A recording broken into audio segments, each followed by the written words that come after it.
नमस्कार, हमारी राय में आप सभी का स्वागत है। दोस्तों, आप जानते हैं कि इजराइल ने पिछले शुक्रवार यानी 13 जून को ईरान पर हमला बोला था। तब बेंजामिन नेतन्याहू, जो इजराइल के प्रधानमंत्री हैं, उन्होंने बहाना दिया था कि ईरान पर यह हमला इसलिए जरूरी है क्योंकि वो 1 महीने से कम समय में परमाणु हथियार बना लेगा। लेकिन 7 दिनों के भीतर ही नेतन्याहू का सच अब सबके सामने आ गया है और यह खुला सच है कि इस हमले का असली मकसद जो है, असली इरादा तख्ता पलट है, ईरान में सत्ता परिवर्तन है। इसमें अमेरिका भी अब सीधे भूमिका निभाते हुए दिख रहा है क्योंकि उसे पश्चिम एशिया के तेल, गैस समेत तमाम प्राकृतिक संसाधनों पर अपना कब्जा चाहिए।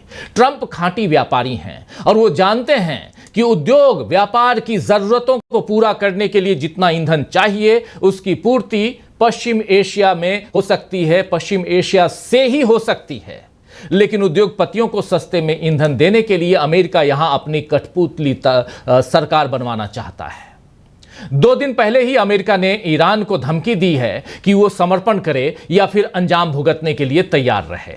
और अब ऐसा लग रहा है कि अमेरिका अब किसी भी वक्त ईरान के खिलाफ इजराइल की मदद के नाम पर युद्ध में उतर सकता है। डोनाल्ड ट्रंप ने कहा है कि ईरान ने उनसे बातचीत के लिए संपर्क किया था, लेकिन अब बहुत देर हो चुकी है। इस बीच इजराइल ने ईरान के वायु क्षेत्र यानी एयर स्पेस पर कब्जा जमा लिया है और लगातार उस पर बमबारी कर रहा है। वहीं सुरक्षा परिषद में इजराइल और ईरान युद्ध को लेकर शुक्रवार को चर्चा होगी, लेकिन उससे पहले ईरान के हमलों से इजराइल में हाहाकार मच गया है। दरअसल ईरान ने 50 से ज्यादा लंबी दूरी की मिसाइलों के जरिए इजराइल के तेल अबीब और हाइफा शहरों पर हमला बोला है और बड़ा हमला कह सकते हैं, बड़ा मिसाइल हमला कह सकते हैं। इससे उत्तरी इजराइल में भारी तबाही मच गई है। आसमान में एक साथ इतनी बड़ी तादाद में मिसाइलों की बारिश को इजराइल का एयर डिफेंस सिस्टम रोकने में नाकाम रहा। इजरायली शहरों में हमले के अलर्ट के सायरन बज उठे,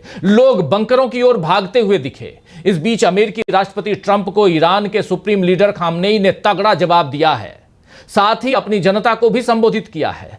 कल ही शाम को खामनेई ने अपने संदेश में, जो उन्होंने नेशनल टेलीविजन के जरिए अपनी जनता को संदेश दिया, उस संदेश में पहले तो ईरानी जनता को शुक्रिया अदा किया जो हिम्मत से इजरायली हमलों का सामना कर रही है, और इसके बाद खामनेई ने ईरानी टीवी पर हमले के दौरान बहादुरी दिखाने वाली महिला एंकर की भी तारीफ की। उन्होंने कहा कि मैं अल्लाह का शुक्र अदा करता हूं कि उसने इस मोमिन जनता को अपनी कृपा से ऐसी नैतिक और भौतिक क्षमताएं प्रदान की हैं।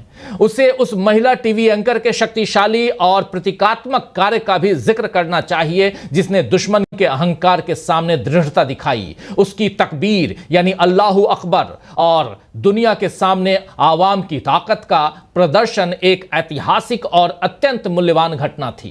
खामनेई ने कहा कि इजरायली सरकार का हमारे देश पर मूर्खतापूर्ण और दुर्भावनापूर्ण हमला तब हुआ जब सरकारी अधिकारी मध्यस्थों के जरिए अमेरिकी पक्ष के साथ अप्रत्यक्ष वार्ताओं में लगे हुए थे। ईरान की ओर से कोई भी ऐसा कदम नहीं उठाया गया जो किसी आक्रामक या कठोर सैन्य कार्रवाई का संकेत देता हो। बेशक शुरू से ही यह उम्मीद थी कि अमेरिका इस ज़ायोनी रेजीम यानी इजरायली रेजीम की दुर्भावनापूर्ण यानी इजरायली सरकार की दुर्भावनापूर्ण कार्रवाई में साझीदार है, लेकिन नए बयानों के साथ यह सोच दिन ब दिन और पुख्ता होती जा रही है। खामनेई ने अमेरिका को संदेश दिया है कि ईरानी जनता एक थोपे गए युद्ध के खिलाफ भी और एक थोपी गई शांति के खिलाफ भी पूरी दृढ़ता से खड़ी है। उन्होंने कहा कि मैं बुद्धिजीवियों, लेखकों और सार्वजनिक हस्तियों से, खासकर वैश्विक ऑडियंस रखने वालों से उम्मीद करता हूं कि वे इन सच्चाइयों को स्पष्ट करें और समझाएं। उन्हें दुश्मन के प्रोपेगेंडे के जरिए तथ्यों को तोड़ने मरोड़ने का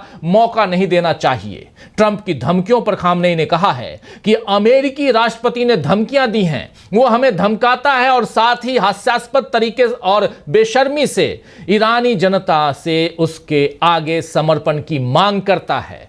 ऐसे व्यवहार पर सचमुच हैरानी होती है। पहली बात, धमकियां उन्हीं पर असर करती हैं जो उनसे डरते हैं। ईरानी जनता ने दिखाया है कि वो धमकियों के सामने नहीं झुकती।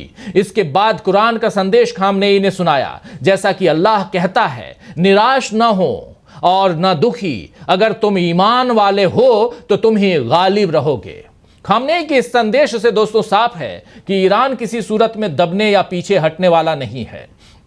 उधर अमेरिका और पश्चिम देशों का साथ भले ही इजराइल को मिल रहा है, लेकिन इसमें अब चीन भी एक अहम भूमिका निभाता हुआ दिख रहा है। दरअसल चीन के लिए ईरान की जीत अब उसकी अपनी जीत का सवाल बन चुकी है, क्योंकि ईरान के जरिए मध्य पूर्व में उसके बड़े व्यापारिक और रणनीतिक हित जुड़े हैं। इसीलिए चीन किसी सूरत में ईरान की हार होते नहीं देख सकता। मंगलवार को ट्रंप ने जिस तरह ईरान को धमकाया है, उसके बाद चीन ने आरोप लगाया है कि अमेरिकी राष्ट्रपति डोनाल्ड ट्रंप इस जंग में घी डालने का काम कर रहे हैं।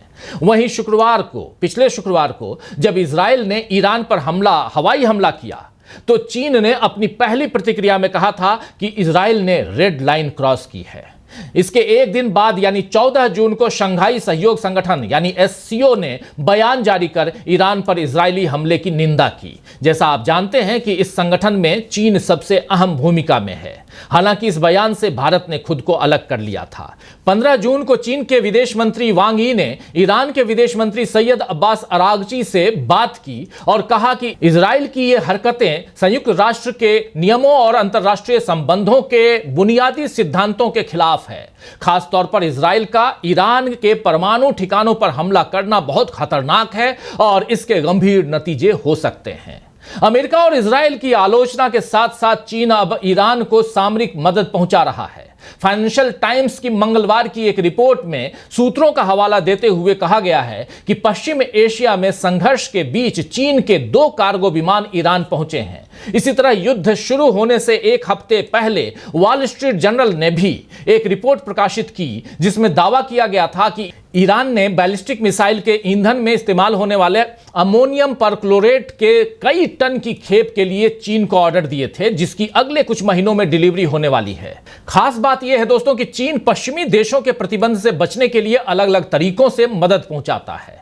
हवाई रूट के अलावा अब रेल रूट का इस्तेमाल भी हो रहा है। 2021 में ही चीन और ईरान के बीच बेल्ट एंड रोड इनिशिएटिव यानी BRI के तहत $400 अरब का समझौता हुआ था और चीन ईरान रेल कॉरिडोर उसी का हिस्सा बताया जा रहा है। इस फ्रेट कॉरिडोर के जरिए ईरान को पश्चिमी नजरों से बचते हुए चीन को तेल बेचने और वहां से आयात निर्यात करने में बड़ी सहूलियत होने वाली है। जैसा आप जानते हैं कि ईरान से तेल खरीदने पर अमेरिका और पश्चिमी देशों ने प्रतिबंध लगा रखा है, लेकिन चीन ने इसे आपदा में अवसर की तरह भुना लिया है। चीन सस्ते दरों पर ईरान के तेल का बड़े पैमाने पर आयात करता है और इसीलिए प्रतिबंध के बावजूद ईरान का तेल निर्यात 2024 की पहली तिमाही के दौरान $35.8 अरब के सबसे उच्चतम स्तर पर रहा है। बीबीसी की एक रिपोर्ट में कहा गया है कि यह बात खुद ईरान के कस्टम प्रमुख ने बताई थी। वहीं यूएस हाउस फाइनेंशियल कमेटी की पिछले साल की रिपोर्ट के अनुसार ईरान का 80% तेल निर्यात चीन को जाता है। जी हां, ईरान का 80% तेल निर्यात चीन को जाता है। चीन ईरान से 15 लाख बैरल तेल प्रतिदिन खरीदता है। चूंकि ईरान के लिए चीन एक बड़ा खरीदार है, तो वो सस्ते में तेल देता है और इस तरह चीन के अरबों डॉलर बच जाते हैं। वैसे भी पश्चिमी एशिया को अपना तेल बेचने के लिए खरीदार चाहिए और चीन खरीदारी के अलावा तेल के खनन, रिफाइनिंग आदि का काम भी करता है। इसके अलावा परिवहन और एक पूरा कंज्यूमर मार्केट का इकोसिस्टम चीन ने बनाया हुआ है। इसमें रेल मार्ग की बड़ी भूमिका है। ईरान की न्यूज एजेंसी तस्नीम न्यूज ने कहा है, उसकी एक रिपोर्ट में कहा गया है कि मध्य एशिया को यूरोप से जोड़ने वाले रेलवे नेटवर्क के लिए 6 देशों ईरान, कजाकिस्तान, चीन, उज्बेकिस्तान, तुर्कमेनिस्तान और तुर्की के रेल मंत्रियों के बीच पिछले महीने 12 मई को चर्चा हुई थी। इस रिपोर्ट में रेल नेटवर्क से जुड़े हुए टैरिफ और अन्य बातों पर रजामंदी का भी दावा बताया जा रहा है, दावा किया गया था। चीन के लिए मध्य एशिया और पश्चिमी एशिया तक अपनी व्यापारिक पहुंच बनाने के लिए ईरान के जमीनी रास्ते काफी अहमियत रखते हैं। चीन ने इस वक्त सबसे ज्यादा निवेश पश्चिम एशिया में ही किया हुआ है, इसलिए ईरान का मजबूती से टिके रहना उसके लिए जरूरी है। चीन अरब और प्रशांत सागर के समुद्री मार्ग को बाईपास करने के लिए मध्य एशिया से यूरोप तक लैंड रूट को बनाने की भी कोशिश में है। इससे समय और लागत में भी कमी आएगी। वहीं चीन ईरान रेल कॉरिडोर एशिया को यूरोप से जोड़ने वाली चीन की महत्वाकांक्षी परियोजना ईस्ट वेस्ट कॉरिडोर का ही एक हिस्सा है और पश्चिम एशिया में कोई अस्थिरता उसकी योजना में बाधक होगी ऐसा लगता नहीं है। नेतन्याहू ने ताजा हमले के बाद ईरान में सरकार बदलने का अपना संकल्प दोहराया है, लेकिन चीन किसी भी हालत में नहीं चाहेगा कि ईरान सरकार का पतन हो। इन हालात में अगर अमेरिका ईरान पर हमला बोलता है तो फिर ईरान की तरफ से जवाब देने के लिए चीन भी मैदान में आ सकता है। इससे इस पूरे इलाके में एक बड़ी तबाही के खतरे बढ़ रहे हैं। वहीं इजराइल के इरादों पर अब लैटिन अमेरिका भी विरोध में उतर आया है। जी हां, अब लैटिन अमेरिका भी इजराइल के इस हमले पर ईरान के तरफ से विरोध में ईरान का पक्ष देते हुए सामने आया है। क्यूबा के राष्ट्रपति मिगेल डियाज कैनेल ने ज़ायोनी शासन यानी इजरायली शासन के हमलों की निंदा करते हुए कहा है कि यह हमला पश्चिम एशिया में तनाव बढ़ाने और अप्रत्याशित परिणामों के साथ अंतर्राष्ट्रीय और क्षेत्रीय शांति को खतरे में डालने वाला है। इजरायल की बर्बरता को रोका जाना चाहिए और अंतर्राष्ट्रीय कानून का सम्मान किया जाना चाहिए। वहीं वेनेजुएला के विदेश मंत्रालय ने कहा है कि एक जंगी कार्यवाही है जो इजरायली शासन के प्रधानमंत्री बेंजामिन नेतन्याहू के लंबे आपराधिक इतिहास में एक और अध्याय जोड़ता है। ये ऐसा शासन जिसका विनाशकारी तंत्र किसी भी कानून का पालन नहीं करता। निकारागुआ सरकार के बयान में कहा गया है कि इस कायरतापूर्ण हमले के साथ जिसने सह अस्तित्व और अंतर्राष्ट्रीय समझौतों के सभी नियमों और मानदंडों का उल्लंघन किया है, इजराइल लगातार दुनिया को एक अप्रत्याशित पैमाने और परिणामों वाले युद्ध के खतरे में डाल रहा है। मैक्सिको के विदेश मंत्रालय ने भी अपनी बात रखी है। दोस्तों, मैक्सिको का विदेश मंत्रालय जो है उसने गहरी चिंता जताई है और मध्य पूर्व में हिंसा की बढ़ती लहर की निंदा की है और उन कार्यों से बचने का आग्रह किया जो नागरिकों की जान जोखिम में डालते हैं। ब्राजील की वर्कर्स पार्टी ने एक आधिकारिक बयान जारी करते हुए इजरायली शासन के ईरान के खिलाफ आक्रमणों की कड़ी निंदा की है कह सकते हैं, और इस शासन के प्रधानमंत्री पर यानी बेंजामिन नेतन्याहू पर अंतर्राष्ट्रीय कानूनों के उल्लंघन करने का आरोप लगाया है। चिली की कम्युनिस्ट पार्टी ने भी अपना बयान जारी किया है और चिली कम्युनिस्ट पार्टी ने अपने बयान में इजरायली शासन द्वारा ईरान पर हमले की निंदा की है।